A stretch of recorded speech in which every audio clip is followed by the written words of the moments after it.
Legal, legal, maravilha, professor.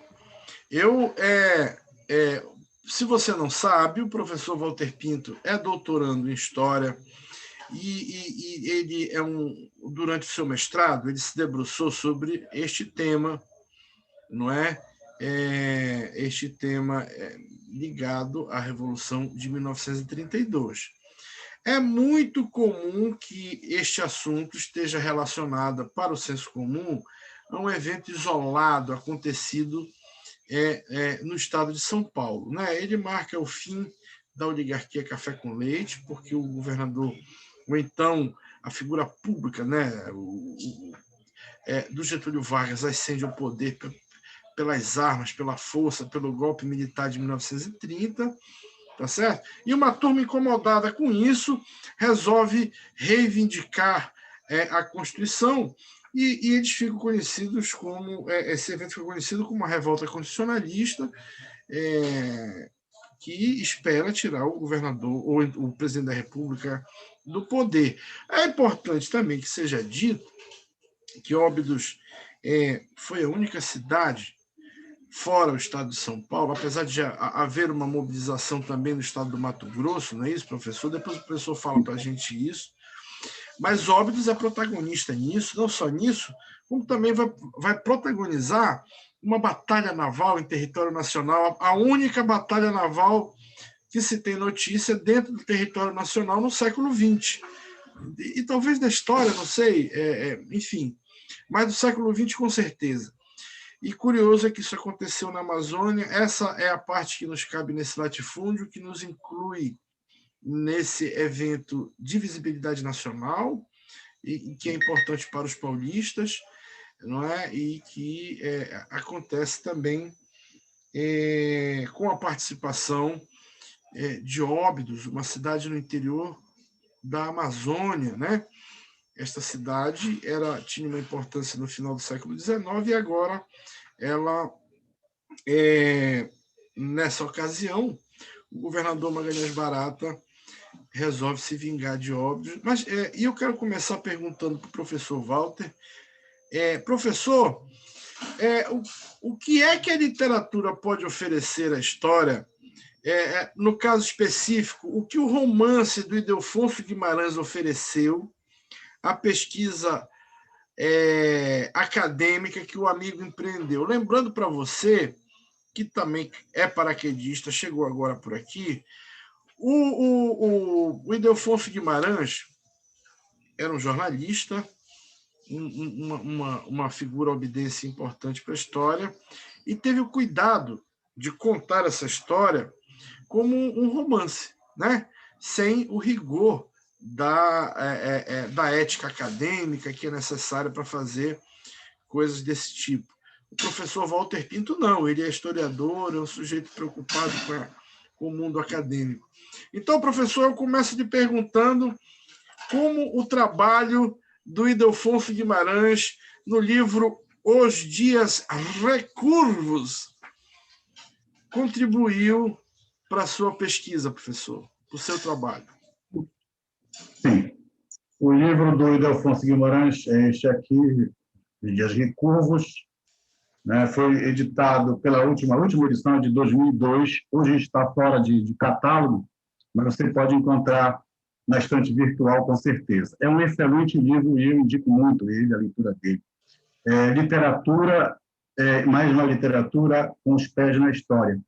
Se isso não fosse suficiente, eu quero sempre assinalar que a ficção ela tem muito a ajudar, a contribuir com a história. Apesar de que ainda no meio acadêmico você vai encontrar algumas resistências ao uso da literatura para você estudar a história, mas isso já está cada vez menos, está se reduzindo cada vez mais, e cada vez mais os autores de romance, de ficção, estão podendo entrando, né, na academia.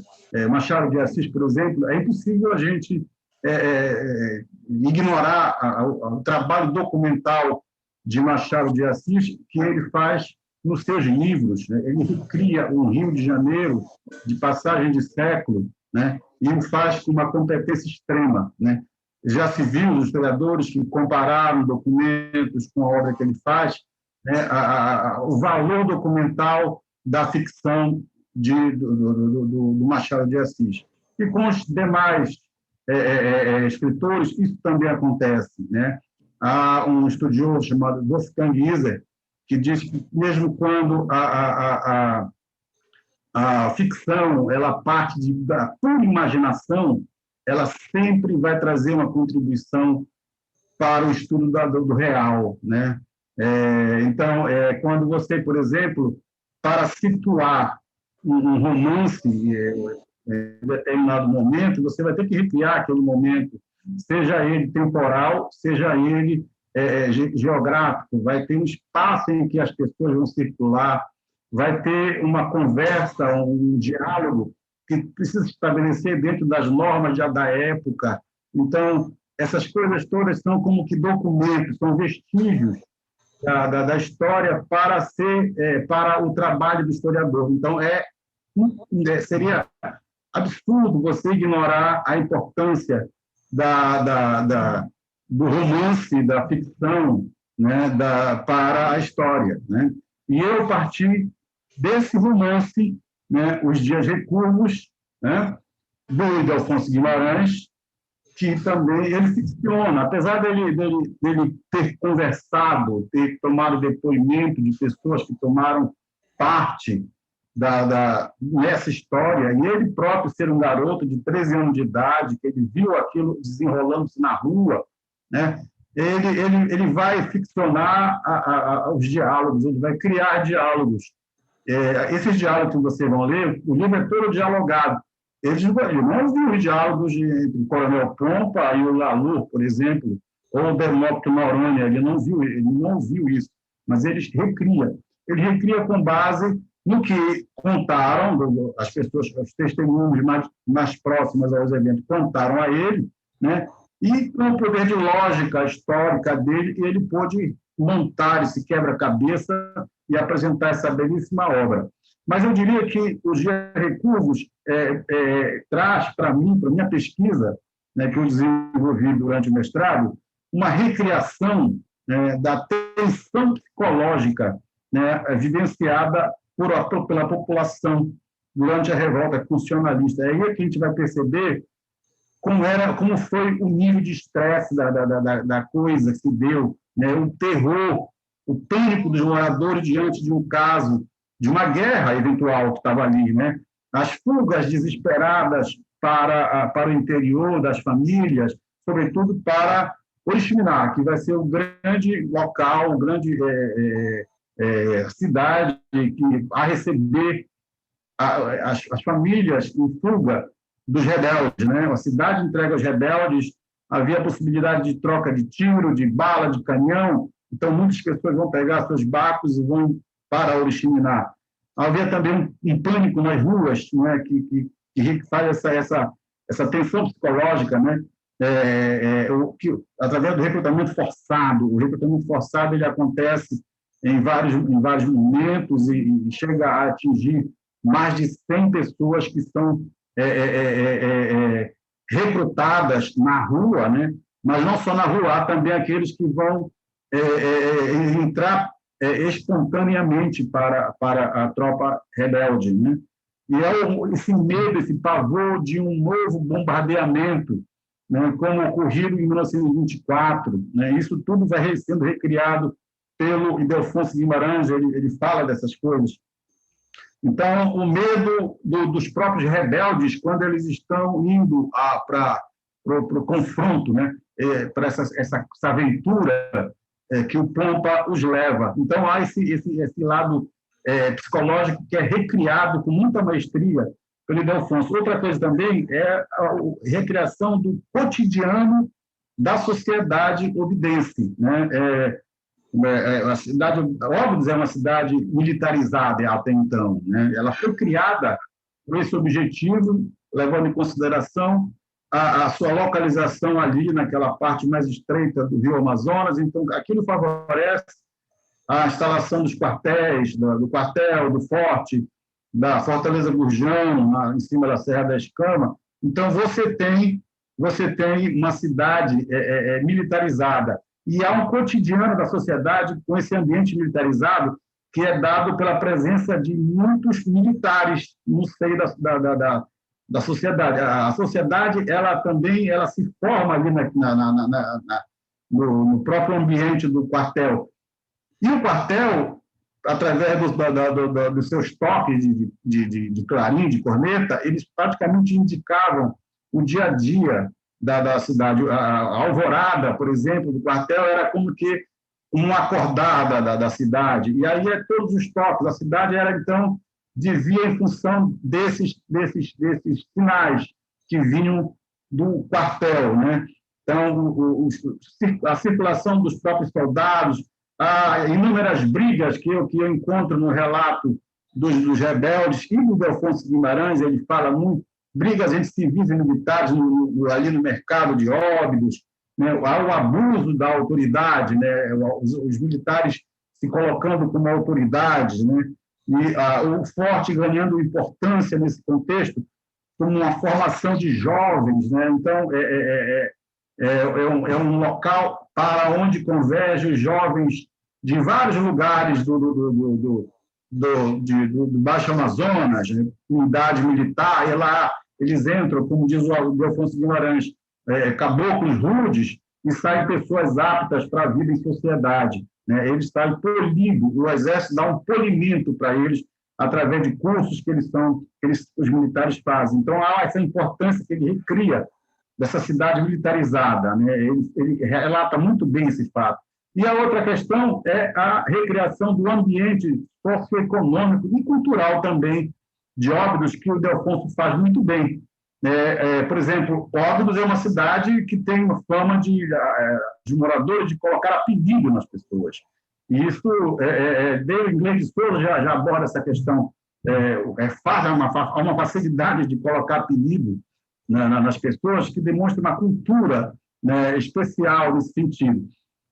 Há também os personagens da época que o romance traz, como uma mulher que se transforma em porco, a fama do barão de Solimões, que era um homem de cultura, isso aparece várias vezes, é engraçado isso, que está sempre se repetindo, o barão era um homem de cultura, né?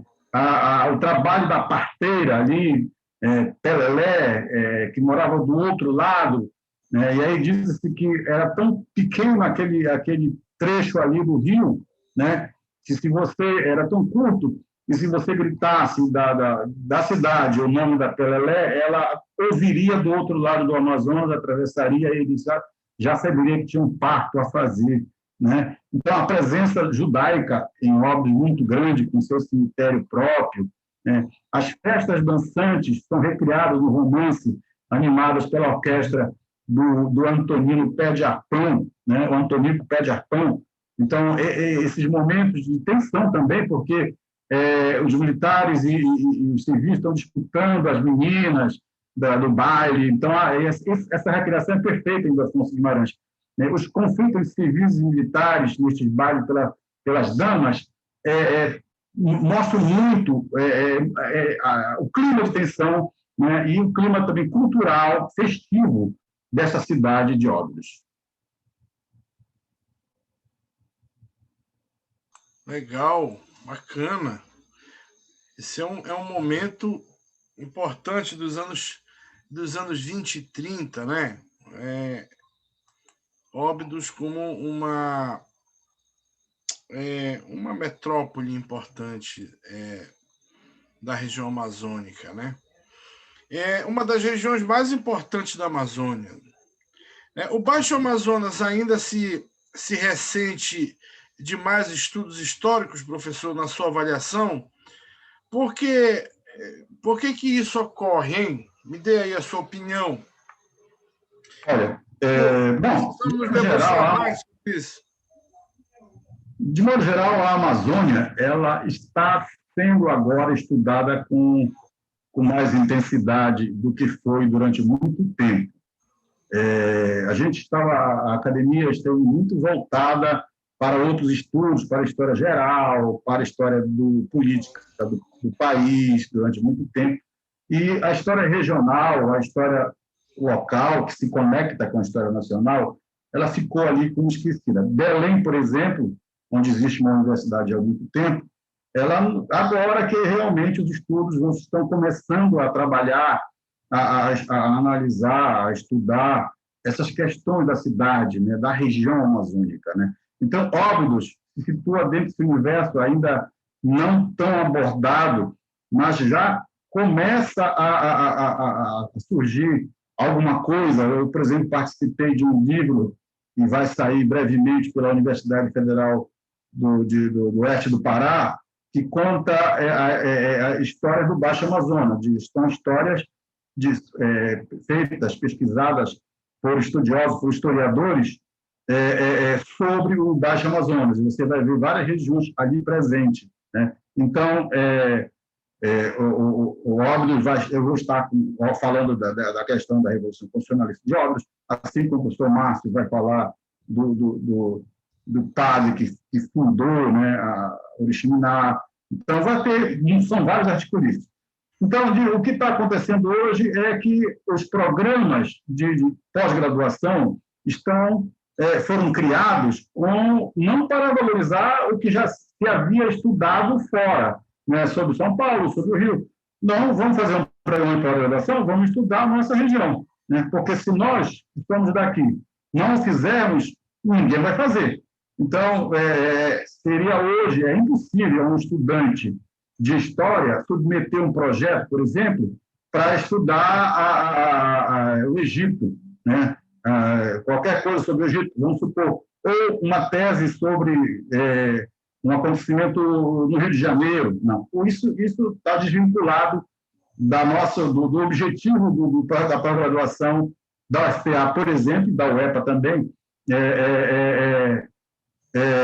atual. Então, o que se quer é valorização dos estudos da região para que ela seja tornada conhecida amplamente, cientificamente, né, com metodologia científica, com rigor do método científico.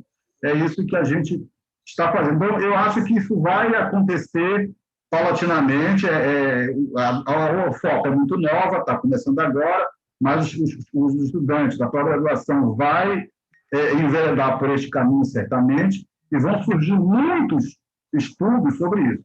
O que eu quero também é que os municípios de toda essa região tenham cuidado com a sua documentação, porque quando eu pesquisei para esse meu trabalho de mestrado, eu tive a grata satisfação de encontrar uma documentação muito bem conservada em Óbidos, tanto na prefeitura, apesar das condições do arquivo de lá não serem as melhores, mas também na Casa de Cultura, né, eu encontrei um material precioso. Lá tem realmente um material maravilhoso, tudo muito bem guardado. Eu soube, através do Ronaldo Brasiliense, que é um amigo jornalista, que isso vai ser digitalizado. Eu acho que isso é fundamental, digitalizar isso para não se perder, porque papel com o tempo estraga, esse papel já está guardado há muito tempo. Então, com o meio digital, isso dificilmente aconteceria e fica mais acessível. Eu não precisaria me deslocar tão longe para pesquisar documentos. Eu estaria entrando num local, num sítio que vou encontrar essa documentação disponível. Isso é o futuro que vai acontecer, provavelmente, com essa documentação, e eu espero que aconteça. Então, eu espero que Santarém, Oriximiná, Monte Alegre, toda essa região do Baixo Amazonas, Juruti, procurem guardar seus documentos, não queimem documentos. Prefeitos municipais, por favor, não queimem seus documentos. Entregue a um setor, destine um setor para recebê-los e guardem esses documentos, porque eles são muito importantes para o estudo da história de seus municípios e das suas próprias administrações. Verdade. Você sabe que é possível que nós tenhamos, finalmente, aqui no município, um tratamento mais adequado ao arquivo público municipal, né? A nossa história começa a ser documentada em 34, especialmente com a instituição, na verdade, desde 32, né? Na verdade, desde 1900, quando a nossa primeira tentativa de virar município. Então, nós tivemos ali uma Câmara de Vogais, né, que era uma espécie de vereadores da época. Essa documentação não se tem notícia, não sei onde está, ela foi produzida no município de Oriximiná, porém não a encontrei dentro do acervo da Câmara de Vereadores, desse primeiro momento, não é? Em 1900, em que a gente em que a gente vira município pela obra e graça do Paz de Carvalho, e ele depois também caça essa prerrogativa, né? É o Magalhães Barata, né? Hein? Você falou, é Magalhães Barata que você quer dizer, né? Não, isso é em 1900. Tá, no século ainda. Na Final do virada século. do século, nós viramos município. E Tá duramos certo. alguns meses e fomos caçados, né? Isso. Eu quero compreender esse momento como um momento em que a comunidade estrangeira se erradica aqui, né, no município, e ela começa a assumir o protagonismo de vários papéis, seja econômico, seja religioso, seja político, né? Então há um protagonismo desses imigrantes que vem substituir a mão de obra escrava, desses, enfim, migrantes de um modo geral, né? Então, a partir dos anos 30, a gente já começa a registrar aqui. O nosso cartório local, ele detém parte dessa documentação. Porém, antes disso, o cartório de Óbidos é quem conta mais sobre a nossa história do que o nosso próprio cartório, né? Então, a documentação que dispomos esteve sob a guarda do Jorge Ari Ferreira, que era um sujeito muito preocupado com a importância disso, né? Lá um obidense. Muito bem, então, principalmente a documentação do arquivo público dos anos 50 e 60, eu tive contato com ele aqui do município, né? Não estavam em boas condições, mas me parece que agora teremos um ambiente apropriado para isso.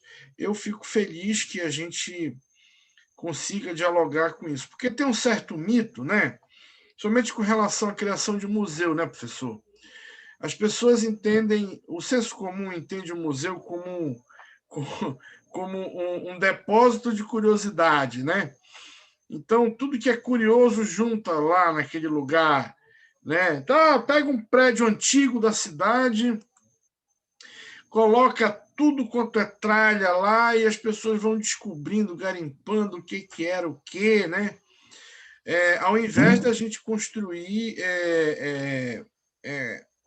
enredos, né? Ao invés da gente contar uma história em que o visitante consiga fazer uma viagem pelo tempo, né? O próprio professor Johnny Alvarez nos contou da sua experiência na Nicarágua, né? Ele disse que passou por 14 salas até encontrar enfim, o descobridor lá, o fundador desse país. Antes eles experimentaram uma coisa com o período clássico, né, maia, né, enfim, com os habitantes ancestrais. E dizia o professor Johnny que a nossa história aqui no Brasil ela já começa com Pedro Álvares Cabral. Antes dele não havia nada, o Brasil era um local harmônico, perfeito e tal. A arqueologia vem desconstruindo essas afirmativas, né? Já mostrou que a Amazônia tinha mais gente do que tinha no litoral, e assim por diante. Muitos novos estudos estão sendo realizados. Muito bem. Agora, há uma documentação sobre municipal muito grande também, nos arquivos de Belém. Por exemplo, no Arquivo Público de Belém, as correspondências enviadas pelos municípios para o interventor, para os governadores, para os presidentes de província, estão todas encadernadas lá nos códices. Então, estão acessíveis. Você pode encontrar muita coisa aqui em Belém. Essa parte de documentação para os governos. É importante também que seja dita, né, uma homenagem merecida à comunidade obidense, lá para quem dirige a COB, né, Associação Cultural Obidense, porque eles guardaram a nossa história, né? São guardiões da nossa história. Então, documentos da segunda metade do 19 e parte do início do 20 estão todos lá, né?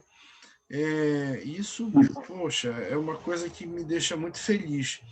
Eu espero que a gente tenha a felicidade de ter essa iniciativa governamental, ou por outra iniciativa que seja, de disponibilizar esse acervo. Mas, professor... Foi lá em Óbidos que eu encontrei o primeiro arquivo, o primeiro documento, aliás, sobre a revolta constitucionalista que eu estava atrás, além daquela dos jornais aqui de Belém, né? Mas documento mesmo, que foi uma documentação da Prefeitura Municipal, que dava conta dos custos de alimento, de tudo que entrava e saía naquele período conturbado, pequeno período da revolta, que foi curto, né? Não demorou muito, mas está tudo redocumentado e guardado, essa documentação. Professor, sim. Para os oriximineenses, muito provavelmente a revolta constitucionalista de 1932 não significa nada. Muito menos a revolta de 24, né? É muito comum, é perfeitamente compreensivo, né, que o senso comum não compreenda. Afinal de contas, o que a gente tem a ver, né, com essa história? O que significa para a comunidade obidense, professor? Já que para a gente talvez signifique pouco, né? Espero que a partir de agora, com a sua brilhante e ilustrada apresentação sobre o tema, a comunidade oriximineense comece a compreender por que é que isso tem, onde é que isso tem a ver conosco. Mas eu lhe pergunto, o que significa? Você tem impressão? Como é que você lê isso? O que significa a revolta constitucionalista para a comunidade obidense ontem e o que significa isso para a comunidade obidense hoje? Será que dá para fazer um paralelo disso, não? Sim, dá sim. Ó, quando houve os movimentos de 24 e 32, a população de Óbidos ela ficou numa situação complicada, de tensão muito grande, né? Muitos saíram de Óbidos, procuraram refugiar. Havia um temor muito grande no momento, né? Houve um saque, vamos dizer assim, a requisição dos militares no comércio tomou quantias vultosas, né? Sendo que no primeiro movimento de 24 houve um certo ressarcimento que não vai haver em 32, então os comerciantes ficaram num prejuízo total, absoluto, com raiva do movimento, que foi um movimento que tirou os filhos das famílias e impôs a eles a arma e empurrou-os à guerra. Então, houve esse temor, né? O movimento foi temido, foi um movimento que, de certo ponto, não foi feliz, não foi bem recebido, porque expôs as famílias a essa tensão, expôs os comerciantes ao prejuízo, os militares foram expostos à possibilidade de morrer, muitos morreram. Então, o movimento ele é um movimento que não é bem recebido pela sociedade. Bom, passam-se os anos e cria-se, então, o Delfonso Guimarães escreve Os Dias Recurvos, que faz essa abordagem do que foi, né? E as pessoas vão começando a conhecer a partir daí, com mais intensidade, foi mais divulgado no meio da sociedade, o que foi essa Revolução de 32 a partir deste romance, né? E eles vão começando a perceber que os obidenses ficaram ao lado do retorno à Constituição, né? Então isso vai começando, começa a ser ressignificado no pensamento geral. Nós, os óbidos, lutamos por uma causa boa, nós lutamos contra uma ditadura que estava começando a se estabelecer, né? Então, nesse processo que o Ildefonso Guimarães proporciona, eu venho com o meu livro também, e já, bem mais recentemente, já fiz palestras em Óbidos sobre isso e tudo, eu percebo que aquele temor das famílias, dos comerciantes, dos militares, hoje tem uma certa foi desconstruído, né? Hoje se admite, se pensa num movimento que lutou pelo retorno do Brasil ao Estado de Direito, pelo menos isso naquela população letrada que leu o livro do Delfonso, que eu consegui ler, porque o município é muito maior, né? O município de Óbidos tem o outro lado da serra, né? Então, ali, daquela colina, aquela primeira parte da colina, mora uma população histórica, bem histórica. E do outro lado, é uma população bem mais jovem, né? Que não tem o mesmo acesso à leitura da parte da colina da frente, vamos dizer assim, da colina frontal, né? Então, eu percebo naquelas pessoas ali que elas têm um orgulho hoje de Óbidos ter participado deste movimento, mas isso é posterior à leitura de Os Dias Recurvos. Legal. Professor, hoje, muito provavelmente, eu acho que pouca gente se animaria a ter uma força ideológica tão grande, né?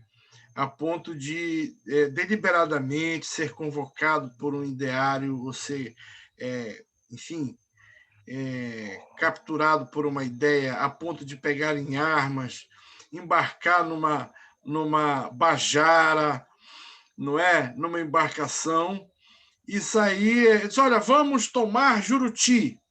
E aí nós vamos pegar a nossa embarcação e vamos chegar lá em Juruti, vamos prender o padre, vamos prender o prefeito, vamos prender o delegado de polícia e prende essa turma toda e vamos mandar um bilhete para o governador. Renda-se, Juruti caiu. E vamos fazer a mesma coisa, vamos nos dirigir agora a Faro. E lá em Faro a gente prende o delegado, prende o padre, prende as autoridades, o juiz, não é? E mandamos outro bilhete. Rendam-se, Faro caiu, não é? E assim nós vamos para Parintins, e é mais ou menos assim que a coisa aconteceu. Porém, teve uma turma que não estava muito disposta a embarcar nessa já lá em 34, certo? Ainda mais cedo, nós perguntávamos sobre a participação da comunidade quilombola, né? Da comunidade negra, porque é importante que seja dito também, professor, uma curiosidade sobre a comunidade negra. Os primórdios da comunidade negra que se aloja na região acima das cachoeiras, acima das Águas Bravas, né? São a partir da segunda metade, o pós-cabanagem, né? Eles vão inicialmente se alojar nessa região porque era uma região inacessível, né? Uma região de difícil acesso. E depois eles recebem os negros fugitivos. Isso vai crescendo a ponto do professor Ildefonso, desculpa, do professor Vicente Salles registrar a presença de mais de 2.000 almas, né? No que ficou conhecido como Quilombo das Maravilhas, tá certo? Depois que eles foram alforriados, a partir da Lei Áurea, houve uma espécie de política de assentamento, né? E foram distribuídas algumas terras entre a região do Curumum e o Iripixi. E esses negros alforriados receberam o sobrenome dos seus ex-donos, etc. Amanhã a professora Edna Castro vai falar para nós com mais propriedade sobre isso. E interessante também dizer que esses alforriados, já num censo mais recente, não se reconhecem como negros, né? A comunidade do Baixo Trombetas ela não se reconhece mais como negra. Já a comunidade tradicional de remanescentes de quilombos se orgulha, né, de assumir essa condição de serem um grupo étnico que se assumem como negros, né? Mas, lá em 1934, professor, eles pegaram pela orelha um grupo de negros, 32, né? para o negócio. Como é que foi, hein? Qual foi a participação dos negros lá na Revolta Constitucionalista de 32? Deixa eu só fazer aqui um preâmbulozinho para falar de uma pessoa que teve uma importância muito grande, né, junto aos negros da região lá de Oriximiná, de Trombetas, que era o Arquimedes Lalu. Esse cidadão é uma das lideranças militares civis, na verdade, né? Ele assumiu um cargo militar, mas ele era civil. Ele foi um comandante da revolta de 32, constitucionalista de 32. Mas, antes disso, ele era funcionário da prefeitura, né? Em 1931, ele estava trabalhando na prefeitura de Óbidos, né? Só que ele não era uma pessoa, assim, um funcionário muito presente no trabalho ali e tal. Ele sumia em alguns momentos e era difícil, o prefeito reclamava muito dele, por isso ele foi demitido, mas quando ele sumia, ele estava engajado no trabalho lá junto com os negros, na região de Trombetas, trabalhando, articulando contra os interesses dos proprietários de castanhais, né? Eu encontrei documentação sobre isso, tá? Depoimentos que falam dele, pessoas contando que ele foi demitido por causa do trabalho que ele fazia ali, lá junto com a comunidade negra, né? Porque houve, em determinado momento,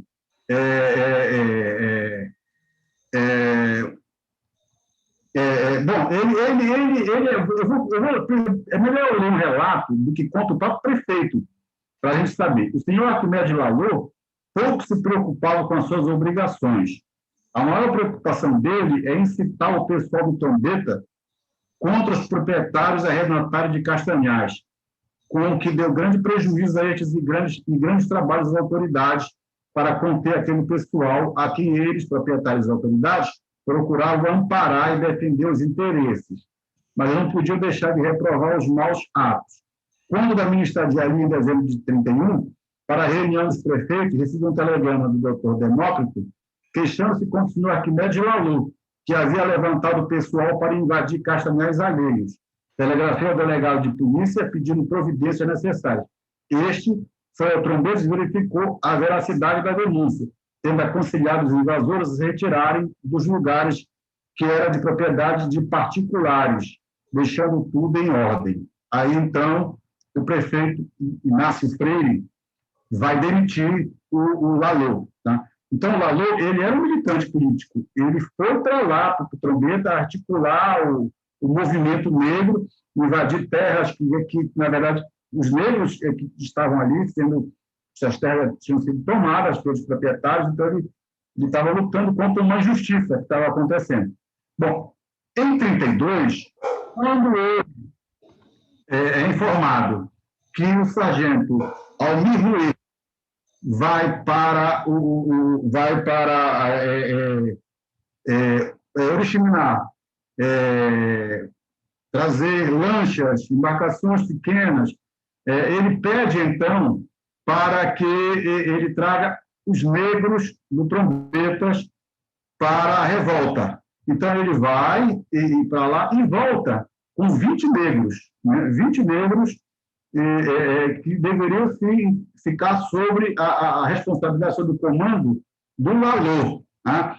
Aí é um problema, não se sabe, não há documentação que diz que como eles foram recrutados, se à força, que eu não acredito, ou ser uma retribuição a todo um trabalho, um envolvimento do Lalô para com eles. Isso era bem possível, né? A relação dele, do Lalô com eles, era forte. Então, eles podem ter, em nome do Lalô, vindo para a revolta, saindo de Trombetas e vindo para a revolta em Óbidos. Ocorre que, quando eles chegaram, a esquadra não, o navio do Lalô foi o primeiro que parte, né? Ele parte, foi o primeiro a sair.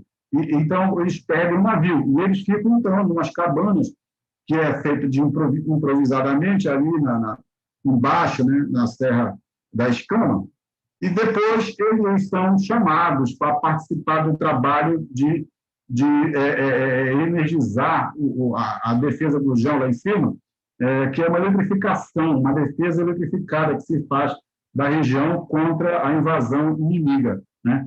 E depois de 3 dias, como não havia barco para sair e tudo, eles estavam sob responsabilidade do Arquimedes Lalô, eles são, então, mandados de volta para a sua terra, e eles voltam. E aí acaba o envolvimento dos negros do Trombeta na revolta. Eles estavam prontos para pegar em arma e defender a causa, os ideais da Revolução Constitucionalista. Entendi. Então, a participação da comunidade negra na revolta de 32 foi só esse recrutamento feito pelo Lalor, né? Eles não vão para o confronto. O meu querido amigo Irdes está perguntando isso, já vem me questionando isso. Então, Irdinho, é a profundidade da pesquisa do professor Walter Pinto que nos traz essa informação. Eu realmente não... Eu desconhecia a participação da comunidade negra na revolta de 32. Em São Paulo também os negros vão participar da revolta como um batalhão específico dos negros, né? Os negros de São Paulo vão participar de um batalhão que vai para alguns combates mesmo, né? E eles é uma tropa só de negros, né? A quantidade era bem maior do que os 20 homens de Oriximiná. Uma coisa que eu quero... como, professor? Então, né? Do Trombetas e do Erepecuru, né? Sim. Uma coisa que é importante que seja dita, né, registrada aqui, é sobre a figura do Arquimedes Lalor. Isso. O Arquimedes Lalor é um cidadão do mundo.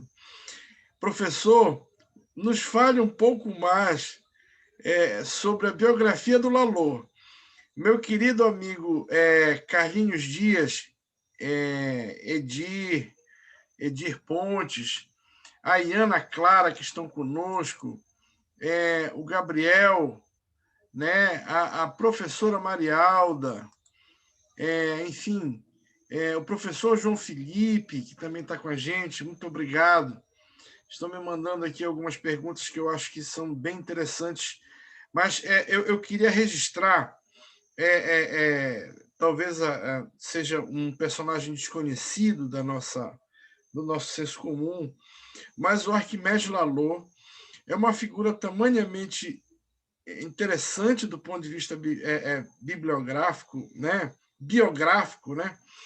Que ele vai, no final da história, virar um ator de Hollywood, um dos maiores produtores cinematográficos que se tem notícia, nascido nessa região norte, dos anos 40, né? Enfim, o professor, por favor, quem era Arquimedes Lalor? Bom, o Lalor, a profissão dele original era maquinista. Quando ele chegou de volta a Óbidos, em 1931, ele já havia passado pelo cinema no início do século, ele já vinha de uma atuação no cinema. Eu tenho recortes de jornais do Rio de Janeiro que comenta a atuação dele em filmes, né? Então, ele chega em Óbidos em 31, né? E consegue esse emprego. Ele é parente do Barão de Solimões, né? Ele vai morar, inclusive, no casarão do Barão de Solimões, né?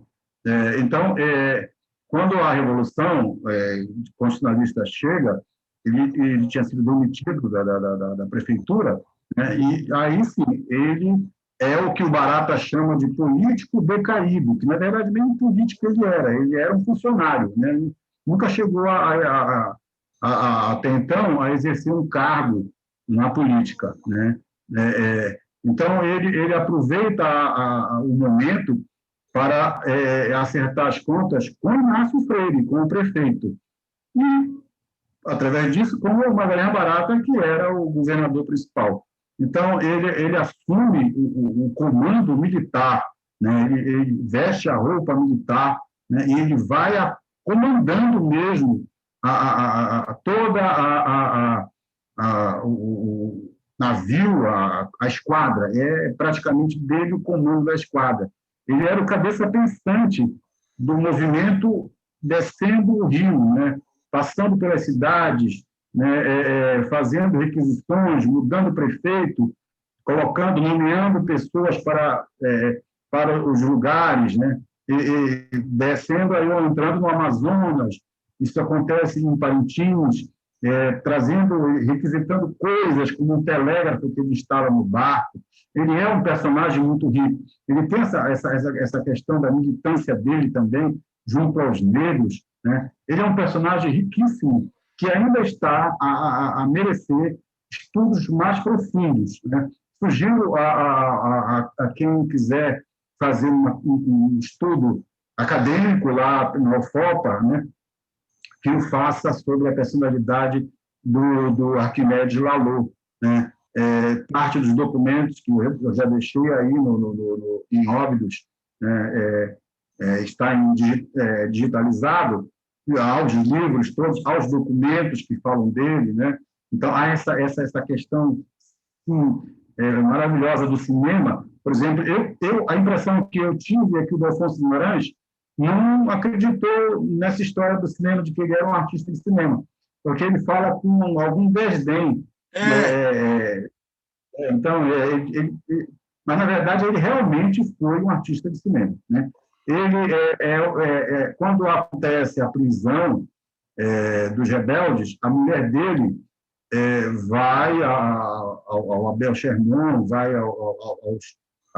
às pessoas que estavam à frente dos inquéritos e vai dizer: o meu marido não cometeu nenhum crime de roubar comerciante aqui, ele não fez isso.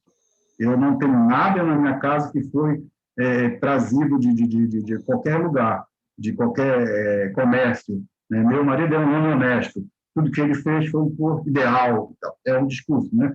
Mas é interessante, porque também não há realmente relato de que ele tenha feito essas requisições, porque são requisições que vão denegrir um pouco a história do movimento, porque houve um exagero, né? Você acabou, além do que era necessário para alimentar a tropa, para armar a tropa, requisitaram-se uísque, bebidas, meias de seda.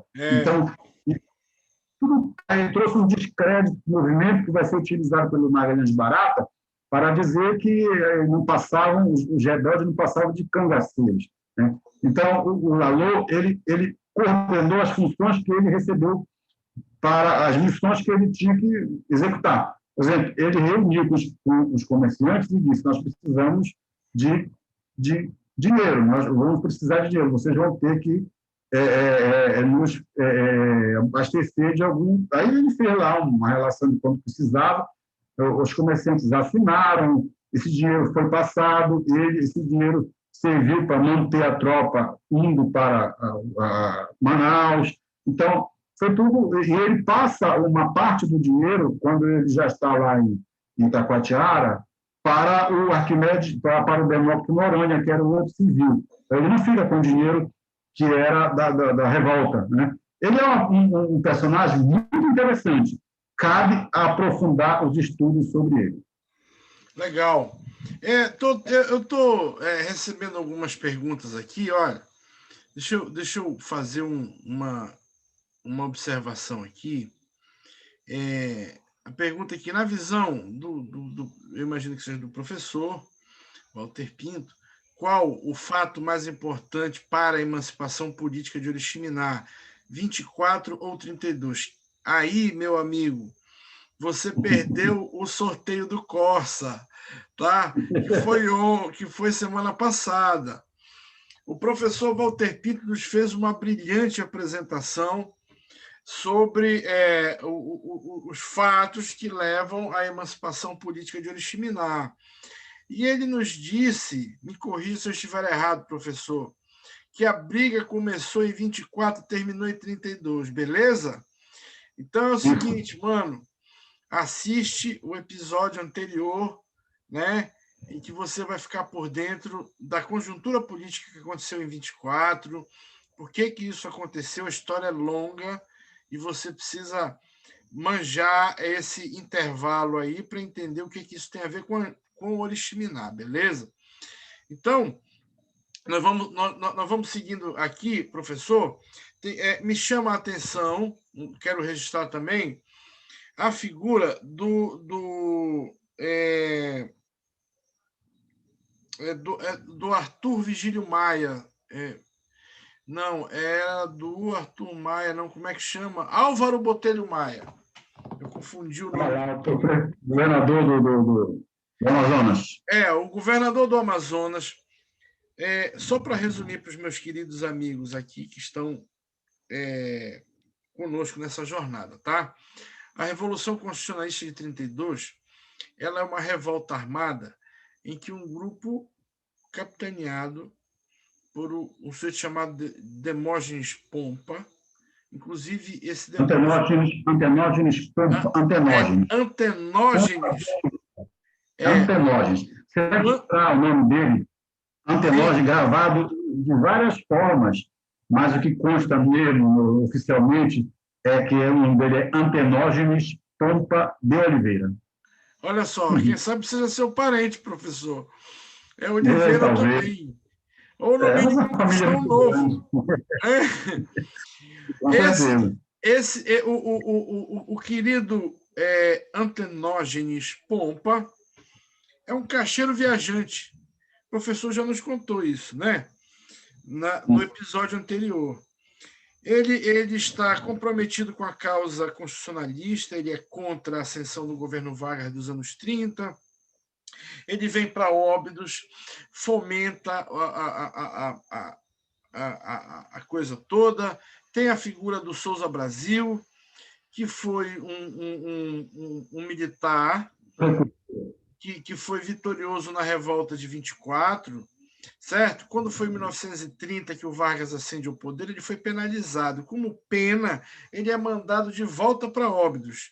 Chegando em Óbidos, ele está meio insatisfeito com a turma, diz, olha, bora tocar fogo no coreto, vamos pegar em armas e depor, porque esse cara não respeita a Constituição.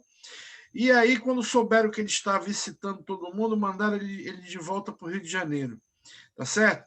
E o querido Pompa, que não é bobo nem nada, ele não vai para a briga, ele manda o Arquimedes Lalor, tá certo? Ele fica em Óbidos, né? E o Lalor bota toda essa negada dentro de uma série de embarcações, que é o episódio que o professor está relatando para a gente, tá certo? Muito bem. E eles vão em direção a Manaus. A ideia era que o estado do Pará e o estado do Amazonas estivessem tamanhamente ocupados com essa revolta a ponto de não mandarem forças militares para o estado de São Paulo, onde estava eclodindo a revolta constitucionalista de 1932. Né? Muito bem. Agora, eu quero chamar a atenção para um personagem muito bacana, né? Um poeta, um homem das artes, um sujeito de uma visão extraordinária, que tem um trabalho registrado muito importante, foi governador do Amazonas. Aliás, o Amazonas teve uma série de governadores ilustríssimos, né? O próprio Arthur César Ferreira Reis, o maior historiador da Amazônia, também foi governador do Amazonas, né, professor? Salvo engano. E o Álvaro Botelho Maia era um sujeito que foi aplaudido a ponto de causar ciúme no Magalhães Barata, no meio dessa confusão toda. Professor, quem era? Como é que foi essa relação? Me parece que ele foi aplaudido pelos estudantes, todo mundo adorava o cara, ele recitava poesia, era um homem das artes, uma visão extraordinária, e o Barata era uma quina de cerca. Era mais ou menos isso, não? Não, exatamente, você descreveu bem. O Magalhães Barata era um militar da cavalaria, né? Daqueles homens que tem que decidir a coisa na frente da luta, lá no meio do campo de batalha. Então, ele era um homem de ríspido, ele era assim mesmo. Quem conheceu o Barata até o final da vida dele sempre tem destacado essa forma dele, essa rispidez dele de tratar. Parece ser um homem honesto, eu não tenho dúvida disso, mas ele beneficiou muito dos amigos.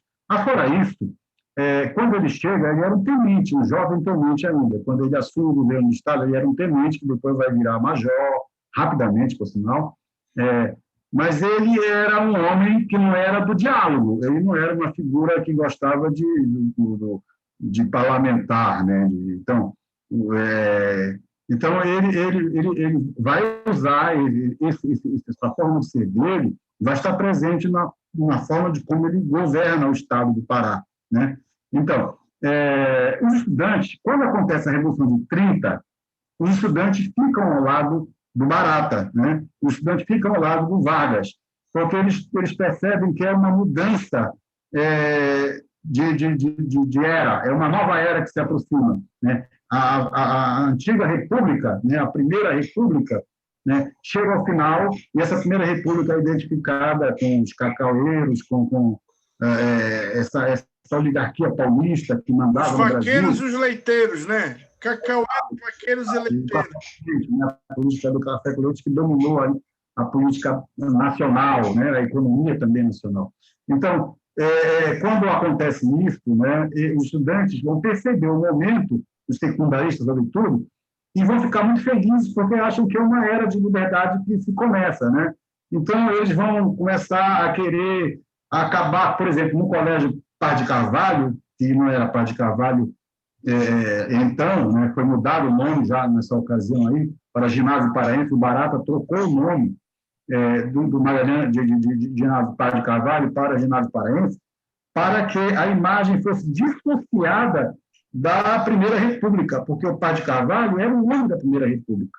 Então, naquele momento, o Colégio Paz de Carvalho era o Ginásio Paraense. Então, os alunos, os estudantes vão perceber nessa mudança e em outros sinais que realmente era uma nova era. E eles vão querer, por exemplo, o fim dos inspetores escolares, daquele cidadão com a régua na mão, que batia na canela dos outros, que dava reguada, que exigia que... Eles disseram, não, agora a gente mesmo vai tomar conta, nós vamos nos disciplinar, vamos ter o chefe de turno e tudo. E eles vão criar essas coisas, que são pequenas coisas, mas que demonstram já uma maturidade de uma nova era. Isso não havia em Belém, tá? Então, eles vão começar a fazer manifestações, apresentações musicais, vão declamar poesias, vai ter sessões disso no colégio, porque o diretor da época, Renato Franco, estimulava muito isso, a participação dos alunos na arte, né? E vai haver um episódio em que isso tudo vai praticamente vir abaixo, vai eclodir, que é quando o Barata cria a tal taxa anual numa escola pública, né? Então, os pais, os alunos eram obrigados a pagar agora uma taxa, e não era uma taxa pequena. Então, houve uma revolta dos alunos contra essa taxa. Tá? Em contrapartida, e aí sim, aí vai ter uma série de movimentos em Belém contra a cobrança dessa taxa, né? Vai ter manifestações de rua, a polícia vai entrar em confronto. Em contrapartida, lá em Manaus, está tudo tranquilo. O governador de lá é um intelectual, um homem culto, um homem um poeta, um escritor, um homem que sabia prezar a democracia. Né? Então, talvez contrapor um governador ao outro, os estudantes convidam o Maia, o governador do Amazonas, para vir a Belém. E ele vem a Belém, ele é recepcionado desde a chegada dele, ele é carregado pelos alunos, ele lê poesia dele, ele fala, ele faz um grande discurso na escadaria do Parque Carvalho, os alunos aplaudem, é um momento que para o Barata foi ruim, porque acaba sendo confrontado com essa personalidade que é do mesmo nível dele, só que intelectualmente maior, mais aberto, mais democrático. Então, o Barata fica tremendamente aborrecido e vai tentar mexer os paus para que o Maia fosse apeado do poder em Manaus. Ele vai ter sucesso nessa empreitada, e o Maia vai sair nessa primeira parte, e vai voltar depois. Mas, nesse primeiro momento, ele sai do governo, né? Então, ele é um intelectual com uma visão maior, um homem democrático, humanista, né? E para o estudante foi muito importante travar esse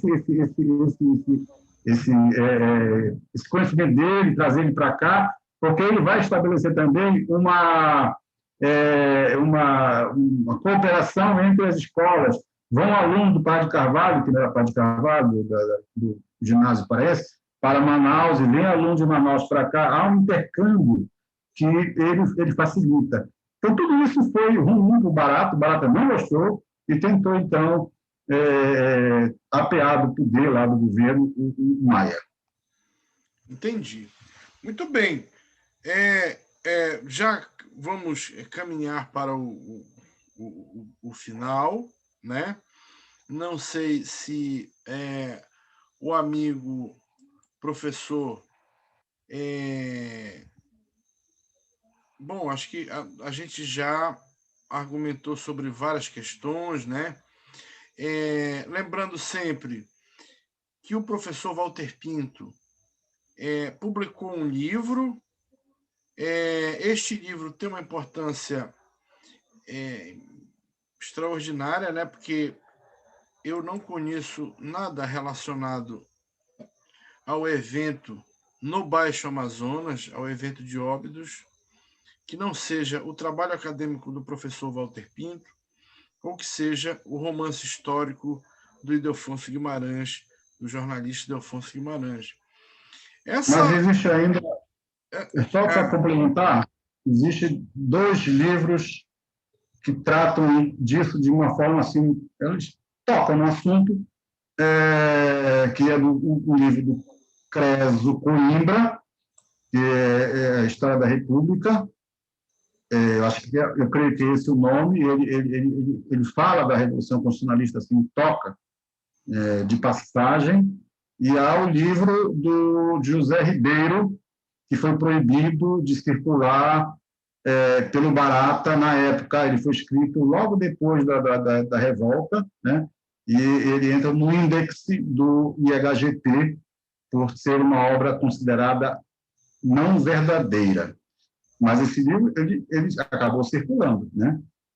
Tive acesso a esse livro aí, e eu achei muito bom o relato que ele faz. Não é sobre 32, mas ele cita, entre os vários temas que ele aborda, a questão de 32. O meu livro é um livro que eu trabalho a questão sob o ponto de vista da metodologia histórica, né? do rigor científico.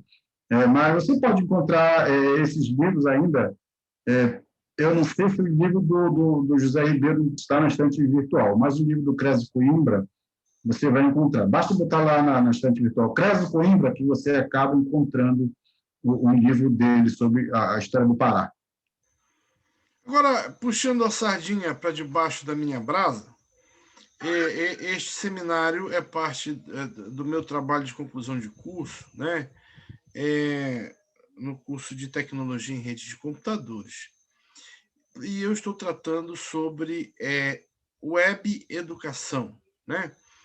Sobre um conceito que chama Web 2.0, Web 3.0, que é uma forma colaborativa do processo de compartilhamento nesse processo de ensino-aprendizado, né?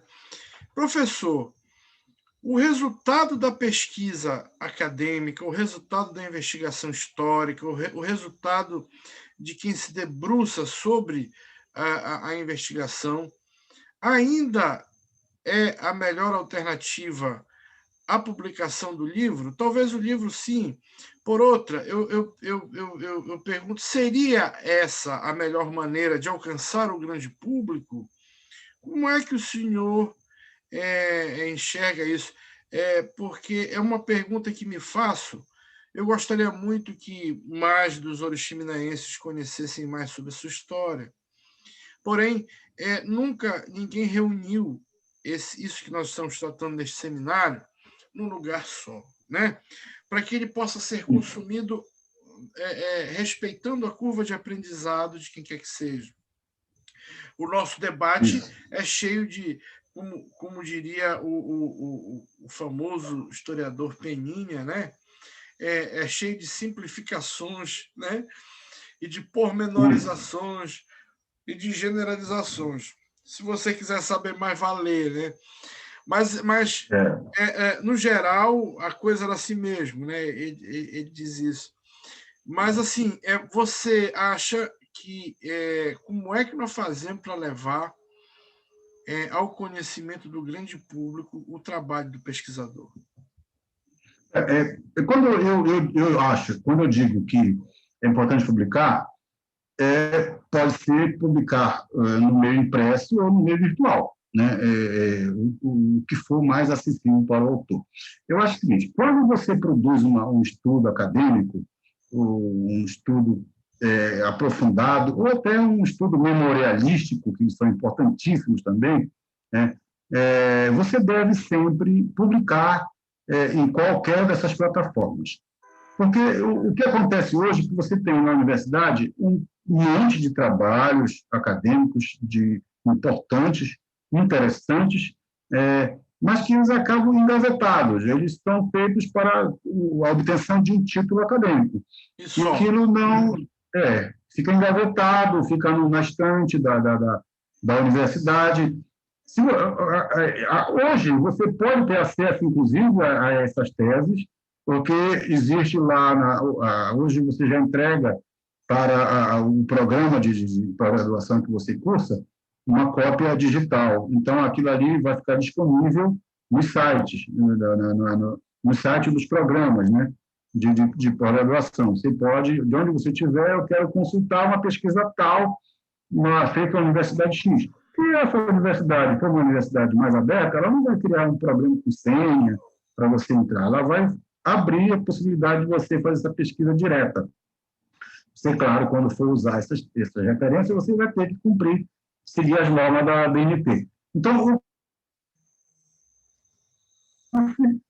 traduzir aquilo tudo com uma linguagem até mais acessível do que a linguagem acadêmica e jogar em livro. Então, tanto no livro físico, no livro impresso, como no livro virtual. O livro impresso ele tem um agravante, custa muito caro. Né? As editoras são poucas e são caras. Né? Eu paguei a edição do meu livro. Né? Eu quis que minha tese fosse impressa e eu contei com um editor maravilhoso, que é o Armando, da Pacatatu, que fez um trabalho muito bom. Depois ele fez uma edição e-book, está na Amazon.com, para quem quiser, é só ir lá, botar lá 1932, que vai bater no meu livro, né? Pode comprar, acho que custa 30 e alguma coisa reais, você baixa ele para o seu e-book, seu leitor de livro, e fica lendo à vontade, né? Isso é uma coisa ótima, né? E a própria Amazon, hoje, parece que ela te dá a permissão de você editar livro diretamente nessa plataforma. Eu não conheço bem isso, né? Mas como a edição de livros em papel é muito caro, essa é uma tendência normal e natural. É bom que as pessoas comecem a procurar esse meio digital de leitura. Eu vejo muita resistência a esse meio ainda. Eu gosto de ler o papel, eu gosto de sentir o peso do livro. É verdade, mas para você ter dificuldade, porque você tem que pagar o transporte, você paga o transporte, o reembolso, né? Então, é complicado, sai muito caro o livro físico, né? Então, por isso que cada vez o preço do papel fica mais caro e fica mais difícil essa impressão. O meio digital, hoje, eu acho que é a grande saída e eu espero que as pessoas se abram para ele. Tá? Entendi. Legal. O professor João Felipe quer saber se a igreja teve algum papel nesse contexto, seja em 24, seja em 32. É isso, professor? Bom, eu consultei o livro lá da igreja de Óbidos e eles fazem apontamentos anuais sobre o que aconteceu no ano, né? Em 24 eles relatam o que aconteceu, em 32, mas, sobretudo, em Óbidos, o papel maior dos padres foi guardar os bens da população que viajou, que se refugiou no interior da região, quando houve as duas revoltas. Os padres, eles recebem os bens e se comprometem a guardar até a volta das famílias. Isso acontece de fato. Há padres que fugiram também. É um relato de um padre que o autor do texto, do padre, o padre que escreveu essa notícia no livro lá do convento, ele me parece que ele não gostava muito desse padre, que ele chama de o padre que se acovardou, que fugiu com medo. Houve um padre que fugiu com medo. Eles não participam não se envolvem com a briga em si, com a questão da revolta, então eles só ficam ali para como se fossem guardiães do patrimônio das pessoas que estavam fugidas, que trancavam a casa, mas antes levavam o que elas tinham para os padres guardarem. Então, a participação da igreja é essa. Antes da gente já concluir, que a gente já está concluindo, não é isso? Eu queria fazer uma complementação da nossa palestra sobre o local onde o Pompa foi capturado, que ficou em aberto, né? O próprio Pompa, ele narra no inquérito que ele respondeu a 3 inquéritos. Nesses inquéritos, ele diz que ele foi preso dentro de uma embarcação no rio Cuminá. A exata localização é essa. Ele teria sido preso no dia 27 de agosto, na verdade, ele foi preso no dia 27 de agosto de 32, por um grupo de soldados civis e civis, sob o comando do tenente chamado Clemente. Ele estava deitado numa canoa, ardendo em febre, no rio Cuminá, e parece que ele estava como se ele tivesse malária. Ele é muito enfraquecido, é trazido para Óbidos, internado, e depois ele vem com a embarcação que traz os rebeldes para Belém, e aqui chegando começa uma nova etapa da Revolução Constitucionalista, que é a revolta dos estudantes secundaristas, aqueles que fizeram a festa grande para o governador do Amazonas. Olha só, legal, okay? Né? Então, acabamos de derrubar o mito de que ele teria sido capturado na região do Ajereua, na região do Sapuquá. Isto é mito, né? O Antemógenes Pompa foi capturado na região do rio Cuminá, ardendo em febre. Legal. Bacana. Desconstruímos um mito aí, professor. Que legal. Então, eu fico... Eu vou dizer só o seguinte também, que um dos mais empenhados na captura Pampa foi o fazendeiro e comerciante José Gabriel Guerreiro, que disponibilizou homens e lanchas, tendo participado pessoalmente das buscas pela região de Trombetas. Ele foi membro do Conselho Municipal de Óbidos na Primeira República, juiz substituto de Oriximiná, nomeado por Magalhães Barata, em 8 de abril de 1932. Olha só, legal. Bom, quanto a isso, nós só precisávamos entender como é que tinha sido construída essa relação. Porque, de fato, o dito coronel José Gabriel Guerreiro era correligionário do Barata, tinha todas as bênçãos, né, do Barata. Então, se é que a gente pode chamar de uma oligarquia provinciana local, foi a oligarquia, ou foi, né, enfim, a oligarquia da família Guerreiro, que tem a proteção política desde 1934, naturalmente capitaneada pelos esforços do José Gabriel Guerreiro e sua relação com o então interventor Magalhães Barata. Professor, vamos chegando aos finalmente. Eu quero ouvir aí as suas considerações finais e lhe agradecer imensamente pela sua boa vontade, pela sua gentileza, pela sua acolhida extraordinária de sempre, e dizer para os queridos amigos inscritos no nosso seminário que estamos aprendendo juntos, tá? Tivemos alguma dificuldade na distribuição do nosso conteúdo em vídeo, muito naturalmente porque alguma coisa custa mais caro do que a gente pensou que poderia custar, né? A internet não é um ambiente gratuito, né?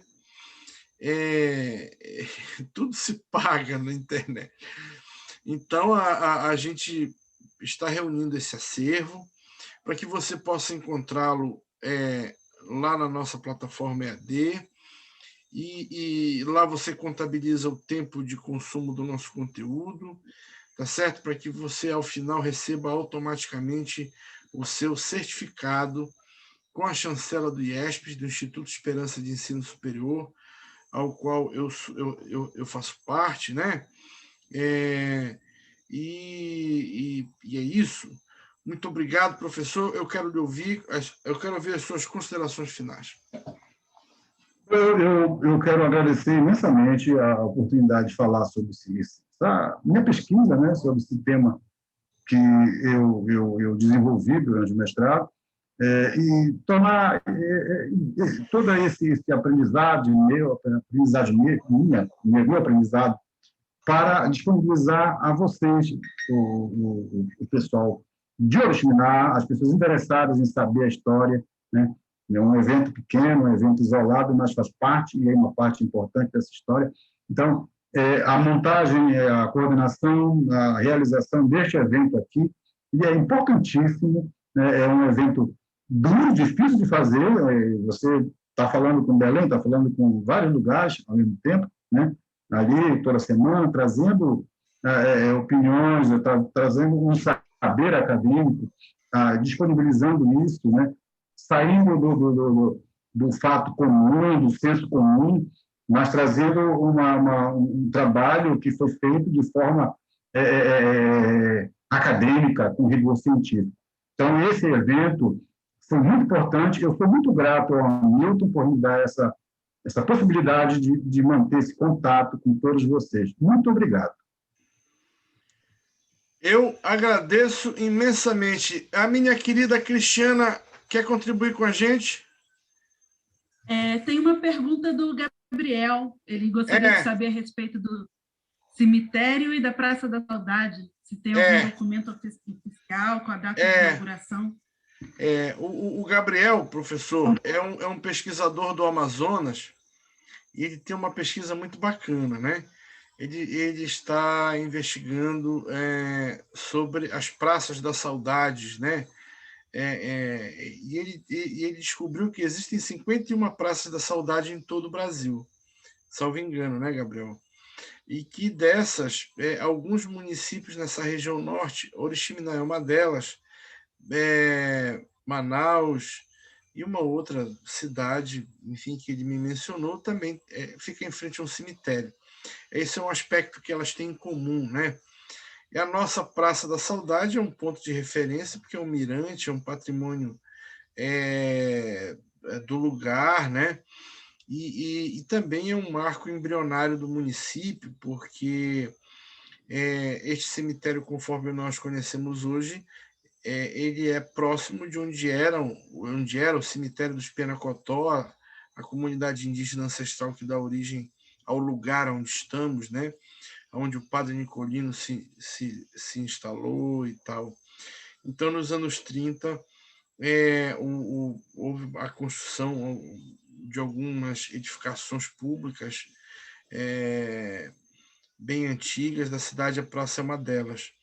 E eu vou deixar essa questão, meu querido Gabriel, para tratar diretamente com você, e eu acho que é isso. A gente trata desse assunto em paralelo. E eu vou... Eu só queria deixar o meu e-mail para quem quiser fazer perguntas diretas a mim. Pode mandar que eu respondo. O meu e-mail, eu vou falar, é fácil depois ver aí, é Walter, com W, pinto.oliveira@gmail.com. Legal. Walter Pinto.Oliveira@gmail.com. Legal. Se você esqueceu o e-mail do professor, manda pergunta para contato@ariuca.com.br e aí a gente manda para o professor também. De alguma maneira, nós vamos nos conectar. Muito obrigado a todos, obrigado pela participação, obrigado ao professor João Felipe, ao Miguel Canto, que esteve conosco o tempo todo aí, ao Carlinhos Dias, ao Irdes, ao Gabriel, lá de Manaus, a minha querida prima linda, doutora Isabel Cristina, e braba, delegada de polícia. Essa é a parte braba da família, professor. É o querido Franco Neto, do Hotel Mapuera, todos os que colaboraram conosco direta e indiretamente. Eu fico agradecido, uma boa noite a todos. Não esqueça, amanhã o nosso encontro é com a professora Edna Castro. Ela vai nos falar sobre a presença da comunidade negra. Então vem com a gente. É o seminário Oriximiná História e Cidadania. Boa noite a todos, um grande abraço. Até mais.